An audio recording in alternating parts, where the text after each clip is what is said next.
নমস্কার বন্ধুরা, Bangla study channel পক্ষ থেকে আপনার জন্য একটা সিম্পল ম্যাথামেটিক্স নিয়ে এসেছি।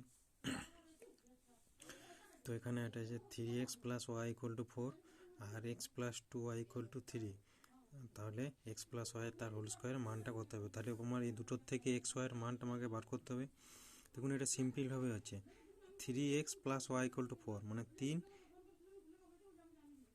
+ 1 = 4। মানে x এর মান 1, y এর মানও 1। সেম এটাতে x এর মানও 1, যদি y এর মানও 1 হয় তাহলে 1 + 2 = 3। তাহলে x = 1, y = 1। তাহলে x + y তার হোল স্কোয়ার 1 + 1 তার হোল স্কোয়ার। তার হোল স্কোয়ার কত হচ্ছে? 1 + 1 = কত? 2। 2 এর হোল স্কোয়ার। 2 এর হোল স্কোয়ার = 4।